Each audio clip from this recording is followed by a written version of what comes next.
Hello friends, welcome back to day 27 of 45-day HTML CSS bootcamp. So ఈ వీడియోలోనైతే మన responsive design అయితే implement చేద్దాం.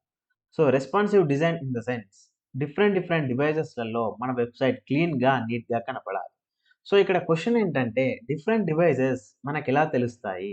అందులో మన వెబ్సైట్ ఎలా కనిపిస్తుంది అనేది మనం ముందే ఎలా ఐడెంటిఫై చేయాలి అని చెప్పేసంటే మీరు క్రోమ్‌లో, విండోస్‌లో ఉంటే కంట్రోల్ షిఫ్ట్ ఐ ఆర్ మ్యాక్‌లో ఉంటే కమాండ్ ఆల్ట్ ఐ నైతే క్లిక్ చేయండి. సో, క్లిక్ చేస్తే ఏమవుతుందంటే ఇలా మనకి డెవలపర్ టూల్స్ అయితే ఓపెన్ అవుతాయి. ఈ డెవలపర్స్ టూల్స్ నుంచి మీరిక్కడ డైమెన్షన్ రెస్పాన్సివ్ అని కనిపిస్తుంది కదా! ఇక్కడ డ్రాప్ డౌన్ క్లిక్ చేస్తే మీరు డిఫరెంట్ డివైజెస్‌ని సెలెక్ట్ చేసుకోవచ్చు. And at the same time మీకు కావాలంటే న్యూ డివైస్‌ని యాడ్ కూడా చేయొచ్చు. బట్ ఇక్కడున్న డివైజెస్‌తో మనం ప్రెజెంట్ అయితే చెక్ చేద్దాం. సో, ఇక్కడున్న నా వెబ్‌సైట్ చూస్తే ఇక్కడ డైమెన్షన్ రెస్పాన్సివ్‌ని నేను ఉంచిన తర్వాత నేనిక్కడ స్క్రీన్ సైజ్‌ని ఇలా డిక్రీజ్ అండ్ ఇంక్రీజ్ చేయొచ్చు. సో, అంటే ఈ డిఫరెంట్ సైజెస్‌లలో ఎలా కనిపిస్తుంది అని చెప్పడానికి. అండ్ ఈ డ్రాప్ డౌన్ నుంచి నేను సామ్‌సంగ్ గెలాక్సీ ఎస్8 సెలెక్ట్ చేసుకున్నాను. సో, అందులో నా వెబ్‌సైట్ అనేది ఇలా కనిపిస్తుంది. అంటే ఈ బ్యాక్‌గ్రౌండ్ బ్లాక్ కలర్ ఏదైతే ఉందో అది స్క్రీన్ మొత్తానికి రావట్లేదు. అండ్ హోమ్ అబౌట్ కనిపిస్తుంది. సర్వీస్ అనేది దాని స్పేస్ అనేది out side of the screen వెళ్ళడం వల్ల మనకి కరెక్ట్‌గా కనపడట్లేదు. సో, ఇదొక ఇష్యూ. సో, ఇలాంటి ఇష్యూస్‌ని మనం ఫిక్స్ చేయాలి. దాన్నే మన రెస్పాన్సివ్ డిజైన్ అని చెప్పేసి అంటారు. అందుకోసమే మనం మన మీడియా క్వెరీస్‌ని అయితే యూజ్ చేస్తాం.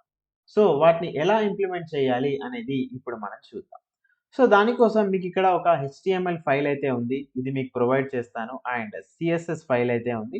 ఇక్కడ బేసిక్ డెస్క్‌టాప్ వ్యూకి రిలేటెడ్ స్టైల్స్‌ని అయితే నేను అప్లై చేశాను. సో, ఇక్కడ ఈ హెచ్‌టీఎంఎల్ ఫైల్‌లో ఇక్కడ మెటా అని చెప్పి ఒక డేటాని యాడ్ చేశాను. ఇది స్పెషల్లీ ఫర్ రెస్పాన్సివ్ డిజైన్ కోసం అండ్ ఇంకా కొన్ని ప్రాపర్టీస్ అయితే దీనికుంటాయి. బట్ ఈ మెటా గురించి నేను సెపరేట్‌గా ఒక వీడియోలోనైతే మనం డిస్కస్ చేద్దాం. బట్ రైట్ నౌ ఇక్కడున్న హెచ్‌టీఎంఎల్‌ని మీరు యాజ్ ఇట్ ఈజ్ యూజ్ చేసుకోవచ్చు. అందులో ఇష్యూ ఏం లేదు.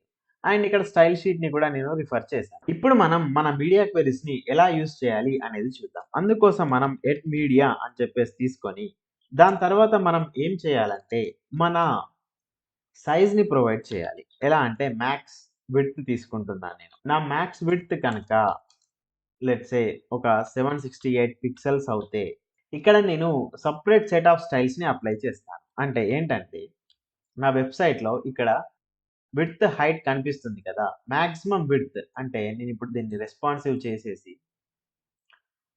నా విడ్త్ అనేది చేంజ్ అవుతుంది చూడండి. నా మాక్స్ విడ్త్ గనుక 768 ఉంటే అంటే అరౌండ్ ఈ సైజ్‌లో గనుక ఉంటే నేను డిఫరెంట్ సెట్ ఆఫ్ స్టైల్స్‌ని అప్లై చేయాలి. అంటే మాక్స్ విడ్త్ అంటే స్క్రీన్ ఐదర్ 768 పిక్సెల్స్ ఉంది ఆర్ అంతకంటే తక్కువుంది అన్నట్టు. అంతకంటే ఎక్కువ లేదు. సో, అలా ఉంటే నేను ఎలాంటి స్టైల్స్ అప్లై చేస్తాను అంటే, ఫస్ట్ థింగ్ నా హెడర్‌లో నేను హెడర్‌కి ఆల్రెడీ ఇక్కడ స్టైల్స్ అప్లై చేశాను. ఇక్కడ. బట్ ఎప్పుడైతే స్క్రీన్ సైజ్ గనక 768 పిక్సెల్స్ విడ్త్ ఆర్ అంతకంటే తక్కువుంటే నా స్టైల్స్ నేను ఓవర్ రైట్ చేస్తున్నాను. ఎలా ఓవర్ రైట్ చేస్తున్నాను? నా ఫ్లెక్స్ డైరెక్షన్‌ని నేను రోలో నుంచి కాలమ్‌లోకి తీసుకొస్తాను. అండ్ నెక్స్ట్ అలైన్ ఐటెమ్స్‌ని నేను ఫ్లెక్స్ స్టార్ట్‌కి తీసుకొస్తాను. ఇవన్నీ మీకు గుర్తున్నాయని చెప్పేసి అనుకుంటున్నాను. సో, ఇదొక టైప్. నేనేం చేశాను హెడర్‌కి స్టైల్స్ అప్లై చేశాను. ఫ్లెక్స్ డైరెక్షన్‌ని చేంజ్ చేశాను. నెక్స్ట్ దాని తర్వాత హెడర్ తర్వాత నా నావ్ బార్ ఉంది. సో, నావ్ బార్ అంటే మనకిక్కడ కనిపించే లింక్స్ ఏవైతే ఉన్నాయో, ఈ లింక్స్ అన్నీ మనకి నావ్ బార్‌లో ఉన్నాయి. బట్ ఆల్రెడీ మనం మీడియా క్వెరీస్ అప్లై చేయగానే ఇంతకు ముందంతా ఇక్కడికి మూవ్ అయింది. ఇప్పుడు నైస్‌గా కనిపిస్తుంది. రైట్? సో, ఇప్పుడు మనం నావ్ బార్‌కి గూడా స్టైల్స్‌ని అప్లై చేద్దాం. ఇంకా బాగా కనిపించడానికి. ఇక్కడ చిన్న డివైసెస్‌లో. సో, నేను ఇప్పుడేం చేస్తాను, నా నావ్‌ని తీసుకొని ఒక మార్జిన్ టాప్ వచ్చేసరికి 10 పిక్సెల్స్ ఇస్తాను. ఎందుకు? మరి ఈ రెండి మధ్యలో చాలా కంజెస్టెడ్‌గా ఉండకుండా కొంచెం మంచి స్పేస్ రావడానికి. బట్ ఇక్కడ ఇంకోటి చూస్తే ఇవి వెర్టికల్‌గా ఒకదాని కింద ఒకటొస్తే బాగుంటాయి మొబైల్ వ్యూలో. సో, దాన్ని కూడా మనం సెట్ చేద్దాం. ఎలా సెట్ చేస్తాం?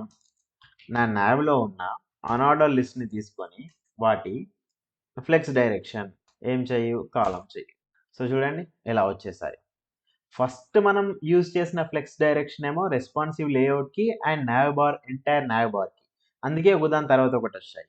నెక్స్ట్ ఇక్కడ యూజ్ చేసిన ఫ్లెక్స్ డైరెక్షన్ ఏంటి? ఈ లిస్ట్‌లో ఉన్న ఐటెమ్స్ అన్నింటికి ఫ్లెక్స్ డైరెక్షన్. అది కాలమ్ పెట్టేసాము వచ్చేసింది. నెక్స్ట్ బట్ ఇవి కంజెస్టెడ్‌గా ఉన్నాయి. వీటికి కావాల్సిన స్టైల్స్‌ని కూడా మనం అప్లై చేద్దాం. ఇక్కడ నావ్లో ఉన్న లిస్ట్ ఐటమ్స్, నావ్లో ఉన్న లిస్ట్ ఐటమ్స్ తీసుకొని వీటికి margin top or margin top ఇద్దామా చూద్దాం. మార్జిన్ టాప్ బాగానే ఉంది. రైట్ నుంచి మార్జిన్ ఇచ్చేద్దాం. మార్జిన్ రైట్ వచ్చేసరికి nothing, 0 pixels. Next margin bottom వచ్చేసరికి నేను ఒక 10 పిక్సెల్స్ ఇస్తాను. సో ఇప్పుడు చూస్తే మరీ కంజెస్టెడ్గా లేకుండా ఒకదానికొకటి ఫ్రీగా ఉన్నాయి. సో అంటే ఇప్పుడు నేను ఏం చేస్తానంటే ఈ మీడియా క్వెరీస్కి రిలేటెడ్ స్టైల్స్ ఏవైతే ఉన్నాయో వీటిని నేను కామెంట్ చేస్తాను, డిఫరెన్స్ చూడడానికి. మనకి ఇక్కడ చూడండి ఎలా ఉందో, స్క్రీన్ ఓవర్ఫ్లో అవుతుంది, మనం మూవ్ చేయాల్సి వస్తుంది, అంత పిచ్చి పిచ్చి ఉంది. సో ఇక్కడ నేను డిఫరెంట్ డివైస్ ఏదైనా సెలెక్ట్ చేసుకుంటాను. ఏ సెలెక్ట్ చేసుకుందాం, పిక్సెల్ 7. సో ఓవర్ఫ్లో కనిపిస్తుంది, రైట్. నేను ఐఫోన్ ఎస్ఈ, అంత బాగాలేదు. సో నేను ఇప్పుడు ఏం చేస్తానంటే ఈ మీడియా క్వెరీస్ని ఎనేబుల్ చేస్తాను. ఎనేబుల్ చేసిన వెంటనే చూడండి మనకి ఓవర్ఫ్లో ఇష్యూ లేదు, స్క్రీన్ మొత్తం ఫిల్ అయిపోయింది, ఫస్ట్ థింగ్.